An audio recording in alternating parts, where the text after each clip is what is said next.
Good morning friends, मैं doctor भिलाष are के पटेल और आज हम शल्य तंत्र का एक और इम्पॉर्टेंट टॉपिक पढ़ने वाले हैं। दग्ध के प्रकार या दग्ध के लक्षण। प्रकार तो इसके बाद में हम पढ़ेंगे। प्रकार में हम पढ़ेंगे प्लुष्ट, दुर्दग्ध, अतिदग्ध और सम्यक दग्ध, वो हम बाद में पढ़ेंगे, है ना। अभी क्या है, दग्ध के लक्षण हैं। कहाँ पे? आशय के अकॉर्डिंग। जैसे त्वक दग्ध हो गया तो क्या लक्षण मिलेगा, मांस दग्ध, सिरा स्नायु दग्ध और संधि अस्थि में अगर दग्ध हो गया तो क्या लक्षण मिलेगा। बहुत इंपॉर्टेंट टॉपिक है और छोटे छोटे कोड से हम इसको आसानी से याद रख सकते हैं। ठीक है, तो त्वचा में दग्ध हो रहा है तो सबसे पहले शब्द प्रादुर्भाव बहुत इंपॉर्टेंट है। चट की आवाज आएगी। वैसे इसका एक्सपेरिमेंट तो किसी ने किया नहीं होगा कि अपनी त्वचा को थोड़ा सा जला के फिर उसका वेट करेंगे कि चट की आवाज आ रही है कि नहीं आ रही है ना। तो शब्द प्रादुर्भाव त्वचा में मिलता है।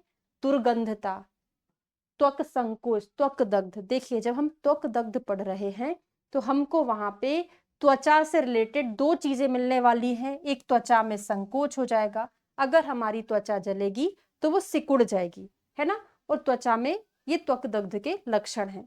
दो चीजों को पेंडिंग रखिएगा, अभी बाद में याद कराने वाली हूं। ठीक है, मांस दग्ध में मिलेगा हमको कपोत वर्ण। इसका कोड बनेगा कबूतर का मांस मस्त लगता है। कबूतर का क्या? मांस बड़ा अच्छा लगता है। तो कपोत वर्ण कहाँ मिलेगा? मांस वाले में मिलेगा, क्योंकि हमने कोड बनाया कबूतर का मांस। अल्पशवथु वेदना मिलेगी। शुष्क संकुचित व्रणता, देखिए यहाँ पे त्वचा में संकोच मिलेगा, यहाँ पे शुष्क संकुचित व्रणता मिलेगी और कृष्ण उन्नत व्रणता इधर मिलेगी और स्थिर व्रणता कहाँ मिलेगी? संधि अस्थि में मिलेगी। तीनों को हम आसानी से कोरिलेट करके याद रख सकते हैं। ठीक है, अब वापस चलिए। मांस में हमने कपोत वर्ण पढ़ा और बोला कबूतर का मांस, है ना। इसको हमने पकाया तो सूख गया था। कबूतर को पकाया तो क्या हो गया था? वो शुष्क हो गया था। तो शुष्क संकुचित व्रणता हमको कहाँ मिलेगी? कबूतर के मांस में मिलेगी, क्योंकि कबूतर का मांस सूख गया था। ठीक है, अल्पशवथु, कबूतर कैसा होता है? दुबला पतला सा तो रहता बेचारा। हम उसको ये नहीं बोल सकते कि इसमें सूजन बहुत ज्यादा है, बोलेंगे थोड़ा बहुत स्वेलिंग होगी इसमें, बहुत ज्यादा मोटा नहीं होता कबूतर, है ना। तो अल्पशवथु मिलेगा, शुष्क संकुचित व्रणता मिलेगा। फिर आते हैं सिरा स्नायु दग्ध। ध्यान रखिएगा, दो दो चीजें हम साथ में पढ़ने वाले हैं। संधि अस्थि, अस्थियां आगे जाके संधि का निर्माण तो करती हैं, तो संधि अस्थि।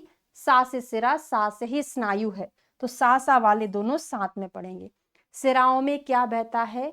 डीऑक्सीजनेटेड ब्लड बहता है, मतलब कृष्ण कलर का ब्लड बहता है। तो सिराओं में कृष्ण उन्नत आएगा।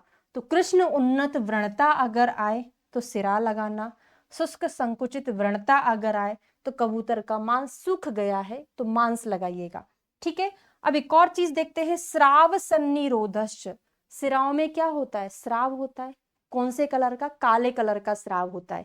ये सिराएं हैं, इनमें काले कलर का ब्लड बह रहा है। अगर आप इन सिराओं को कट करेंगे तो काला काला स्राव निकलेगा। तो स्राव सन्निरोधश्च सिरा स्नायु में मिलेगा। एक और बचा हमारा संधि अस्थि। आपको पता है अस्थियों में कौन से दोष की प्रधानता होती है? सॉरी, अस्थि में वायु की प्रधानता होती है। वायु अस्थि के आश्रित होता है ना। तो मतलब यहाँ पर वात से रिलेटेड ही लक्षण मिलेंगे। क्या है? रुक्षता, अरुण वर्णता। अरुण हमेशा वात के लिए आता है, कर्कश हमेशा वात के लिए आता है ना। तो सारा वात वाला मिलेगा। एक मिलेगा स्थिर और व्रणता, है ना। कैसे याद करोगे?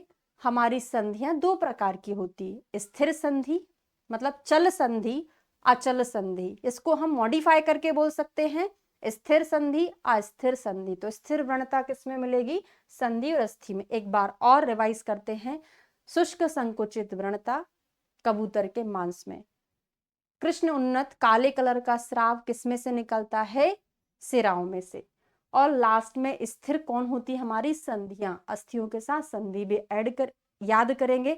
बस दो चीजें बची थी जो हमने पेंडिंग में छोड़ दी थी, शब्द प्रादुर्भाव और दुर्गंधता। देखो, जब बाल से कोरिलेट कर लो, आपकी स्किन के ऊपर क्या होते हैं, बाल, है ना। बाल तो किसी के कभी ना कभी जले होंगे ना, छोटे बच्चे थे आप, है ना, जब आरती करते उसमें जल जाते, चटचट की आवाज आती है बालों में से और दुर्गंधता आती। तो त्वचा के ऊपर बाल है, हमने बाल से कोरिलेट करके याद कर लिया शब्द प्रादुर्भाव और दुर्गंधता वहां पर मिलती है।